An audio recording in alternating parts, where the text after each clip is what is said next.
তোমরা অন্যায়ভাবে অবৈধ উপায়ে অসৎ উপায় অবলম্বন করে তোমরা রুজি রুটির ব্যবস্থা করো না। তোমাদের সেই অবৈধ কর্মকাণ্ডকে ভ্যালিড করার জন্য তোমরা তথাকথিত হুক্কামদের কাছে যেও না, হাকিমদের কাছে যেও না। কারণ মৌলানা আকরাম খান বলেছে, আদালতের কাঠ গড়ায় দাঁড়িয়ে বিচারকের দিকে আঙ্গুল উঁচু করে তিনি সাহসী উচ্চারণ করেছেন, পৃথিবীতে যত অনিচ্ছ আচরণ মানুষের সাথে হয়েছে, যত অবিচার হয়েছে, সব অবিচারের বড় অবিচার আদালতের কাঠ গড়া থেকে সংগঠিত হয়েছে।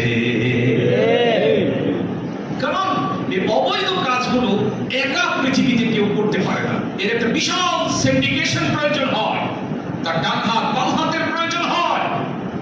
এই সিন্ডিকেশনের মধ্যে বিচারপতিরা যোগ দেয়, প্রশাসনের লোকেরা যোগ দেয়, এই সিন্ডিকেশনের মধ্যে চাঁদাবাজ নিজে যোগ দেয়।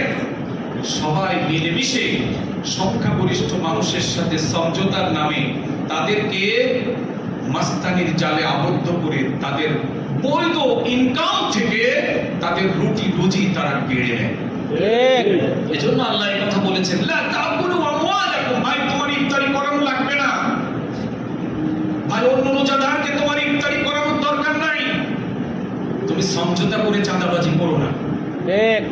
কারণ সমঝোতা করে চাঁদাবাজি করলে ওই আয় থেকে কোটি মানুষকে ইফতারি করালে আল্লাহর কসম বিন্দু মাত্র কোনো ফজিলত পাওয়া যাবে না। ঠিক না?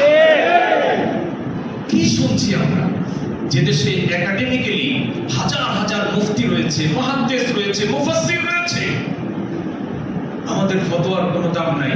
ফতোয়া দেয় এখন যে জীবনে ফতোয়া বানান করতে পারে না, যে হালাল আর হারামের পার্থক্য কি, এই পার্থক্যকারী হচ্ছে কোরআন। এই কোরআনের একটি অর্থ, একটি আয়াত যারা পাঠ করতে পারে না, তাদের কাছ থেকেই আমরা বৈধ অবৈধের এই ফতোয়া শুনতে হয়। ঠিক না? আল্লাহ বলেছেন, না শাহরু রমাদান আল্লাযী উনজিলা ফীহিল কুরআন হুদাল লিন-নাস ওয়া বায়িনাতিন মিনাল হুদা ওয়াল ফুরকান। বলছেন কি না? এই রমজান মাসের এটাকে ইবাদতের বসন্তকাল ডিক্লেয়ার করার পেছনে কিছু কারণ তো আছে। এর কারণ হচ্ছে গোটা পৃথিবীর মানুষকে মানুষ বানানোর জন্য, গোটা পৃথিবীকে সুন্দর করার জন্য, আইন শৃঙ্খলা সবকিছুকে সুন্দর করে সাজাবার জন্য আমি বিশ্ব মানবতার জন্য একটা ফাইনাল কনস্টিটিউশন এই মাসেই আমি অ্যাপ্রুভ করেছি। সুবহানাল্লাহ বলেন। সুবহানাল্লাহ। এই মাসে আমি অ্যাপ্রুভ করেছি, রচনা করেছি আমি ধীরে ধীরে মানুষের প্রয়োজন অনুযায়ী। আমি এটা এই মাসে অ্যাপ্রুভাল দিয়েছি, বৈধতা দিয়েছি, এটাকে নাজিল করার সিদ্ধান্ত নিয়েছি। এই কোরআনে কি আছে? এই কোরআনে আছে যে হুদাল লিন-নাস, মানুষের জন্য প্রকৃত সত্যের সাফল্যের সে পথটি দেখানো আছে।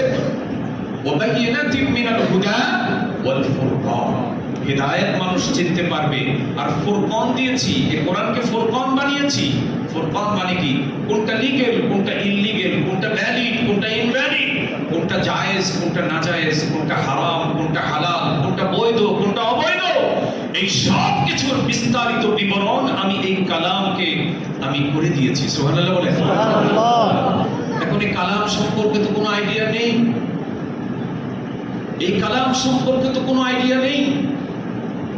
আমি যদি আপনাদেরকে এই মসজিদের এই রুম দিয়ে এসে মুসলমানের সম্বোধন করতাম যে চাল কম, কি কম? চাল কম, তাহলে আমার চাকরি থাকতো না। পরের সপ্তাহে আমার বিরুদ্ধে বিশাল এক আন্দোলন শুরু হয়ে যেত, ওই চা দোকানে, টি স্টলে আন্দোলন শুরু হয়ে যেত যে একটা খতিব মসজিদের, সে আমাদেরকে সম্বোধন করে বলছে চাল কম, চাল কম। আমি এই যোগ্যতা নিয়ে এখানে থাকতে পারতাম না। আর যদি আরেকটু আসসালামু আলাইকুম, আসসালামু আলাইকুম হয়েছে, সালামটা হয়েছে না, এটা বুঝতে পারছেন তো? হয় নাই যে না। তো আমি যদি একটা মানুষকে সম্বোধন করার মতো প্রাইমারি যে সেন্টেন্স, এটাকে যদি আমি বিশুদ্ধ উচ্চারণে বলতে না পারি, তাহলে মুসলমানের সমাজের নেতৃত্ব দেওয়ার অধিকার আমার আছে না। কিন্তু তারাই তো এখন নেতা, তাদের ফতোয়াই তো আমাদেরকে শুনতে হচ্ছে। চাল কম, আসসালামু আলাইকুম, আশ্রয় মারো, সালামের মধ্যেই বার্তা দেওয়া আছে যে আশ্রয় আমার ওম। ভাইয়ের আমার,